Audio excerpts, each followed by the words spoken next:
आज के समय में कंप्यूटर और टेक्नोलॉजी हमारे जीवन के साथ जुड़ गई है, लेकिन कुछ लोगों के लिए टेक्नोलॉजी एक बुरे सपने की तरह बन गई है। हाईटेक सेवी लोग जो हमेशा ही अच्छे नहीं होते, जो कि मिनटों में आपके पर्सनल डिटेल्स को हैक करके आपके खाते से आपका पैसा और आपकी पर्सनल इंफॉर्मेशन चुटकियों में निकाल लेते हैं। लेकिन कभी कभी ये हैकर राष्ट्रीय सुरक्षा के लिए भी खतरा बन जाते हैं, जिससे बाद में खुफिया एजेंसी इनको ढूंढने में लग जाती है। हम देखेंगे कुछ ऐसे ही हैकर जिन्होंने दुनिया भर के लोगों के नाक में दम कर रखा है। तो बिना देर के वीडियो स्टार्ट करते हैं।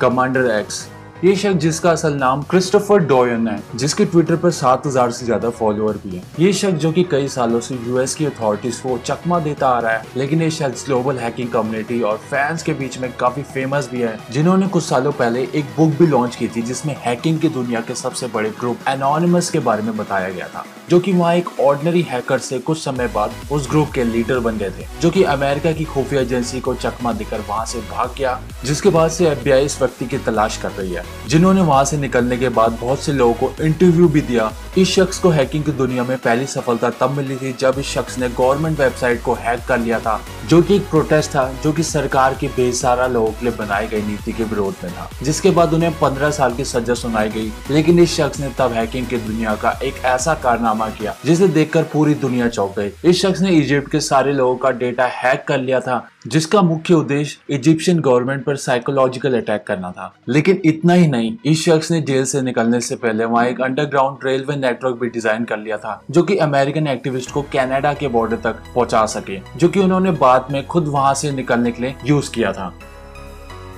हेक्टर मोन्जेगर, एनोमस सोसाइटी का एक और मेंबर जो कि बचपन से ही हैकर था, और हेक्टर ने हैकिंग बहुत ही छोटी उम्र में करना स्टार्ट कर दिया था, जो कि न्यूयॉर्क के एक पिछड़े इलाके में अपनी दादी के साथ रहते थे, जिन्होंने अपने शुरुआती दिनों में अपने घर के खर्चों के लिए लोगों के क्रेडिट कार्ड के डेटा को हैक करके एक अच्छी जिंदगी जीने लगे। लेकिन जब हेक्टर ने एनोनिमस ग्रुप को ज्वाइन किया तो वहाँ उन्हें कुछ बड़ा करने को बोला गया, जिन्होंने ट्यूनीशिया के प्राइम मिनिस्टर की वेबसाइट को हैक करके उन लोगों के पोस्टर वहाँ लगा दिए जो कि सरकार से तंग आकर वहाँ प्रदर्शन कर रहे थे। जिसके बाद हेक्टर खुद को रॉबिन हुड समझने लगे और डिसाइड कर लिया वह ऐसे बहुत से लोगों की मदद करेंगे, जिन्होंने बाद में अमेरिकी सरकार की वेबसाइट को भी हैक कर लिया। जिसके बाद उन्हें पकड़कर जज द्वारा 125 साल की सजा सुनाई गई, जो कि किसी भी इंसान के लिए एक इम्पॉसिबल जैसी चीज है। जिन्होंने सजा से बचने के लिए FBI के लिए 3 साल से ज्यादा काम किया, जिसपे उन्होंने यूएस गवर्नमेंट और मिलिट्री पर हुए 300 साइबर अटैक को रोक दिया था, जो कि FBI के साथ काम करने वाले सबसे अच्छे हैकर्स में एक थे।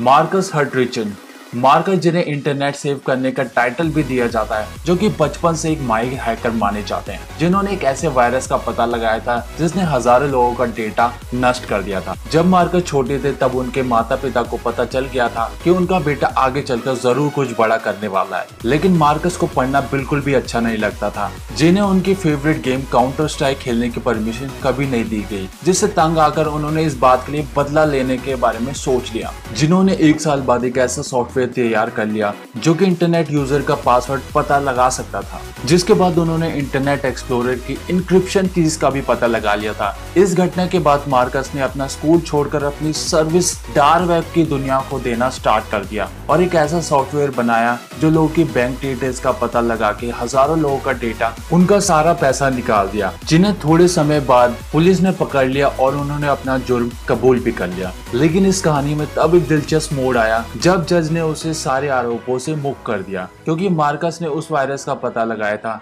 जो कि सामने आने वाले हर डेटा को नष्ट कर देता है। जिसके बाद उन्हें बाइज्जत बरी करके वहां से रिहा कर दिया गया। तो मुझे उम्मीद है वीडियो आपको पसंद आया होगा।